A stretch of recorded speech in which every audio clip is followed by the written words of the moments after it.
a real-life child psychologist has given her take on Netflix's adolescence, revealing the subtle ways the show's psychiatrist Briony Ariston tests 13-year-old patient Jamie Miller to get a better understanding of how his brain works.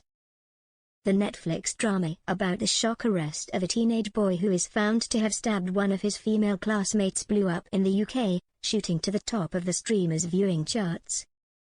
Stephen Graham, who co-wrote the series, previously shared that it was based on real events. He told Netflix's Dudum, "We made a piece that was based on truth and things that are happening in Britain with young men stabbing young girls to death. We just wanted to shine a light there, and, predominantly, we just wanted to create conversation between parents and children." Dr. Sheila Redfern, who is the author of How Do You Hug a Cactus? And Reflective Parenting, has shed some light on techniques Briony would have used to create a sense of intimacy with Jamie, and get him to reveal how he reacts to triggers. In one of her early interactions with him, the on-screen therapist offers the teen half of her sandwich. Dr. Redfern says this would have been an attempt to get closer to him, and indicate that Briony is looking out for him in some way.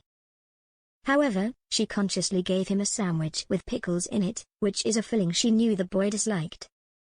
Dr. Redfern believes this was done to test his reaction to negative stimuli. She told the Daily Mail, "Very few children who have psychological trauma shout and rage all the time. It's far more common for them to act perfectly normally until provoked by certain triggers.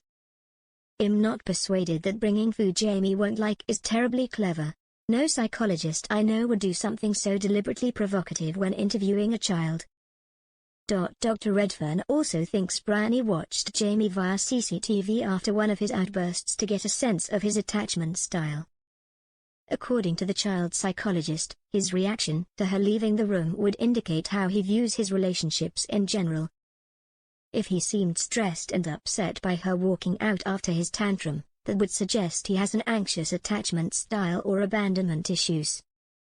If he had no response to her exit, then he might not care about interpersonal relationships with other people. When Briony came back into the room to check on Jamie after observing him through her cameras for a while, Jamie seemed contrite and was quick to apologize for how he acted. Dr. Redfern says, "He's very childlike, he wants her to be there with him. His reaction shows she clearly matters to him and he wants to matter to Briony. The expectation that she will listen to him and be there for him shows he likely has good, secure attachments to other adults in his life. He's loved by his parents and can rely on adults to help him." The youth psychologist also believes everything in the room was planned down to the minute details of how Briony dressed and where she positioned her chair. Dr. Redfern thinks she would have worn a button-up shirt and suit jacket to come across as professional, given Briony knew Jamie had issues with his perception of women and might not respect her if he perceived her clothing as provocative. After both tantrums where Jamie screamed in her face, Briony moved her chair closer to him rather than distancing herself from him.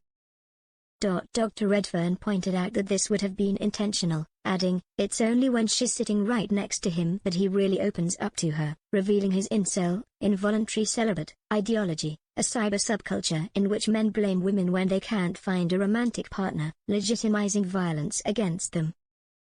She's close to him but not looking directly at him.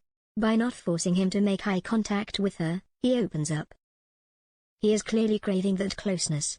I use this technique all the time.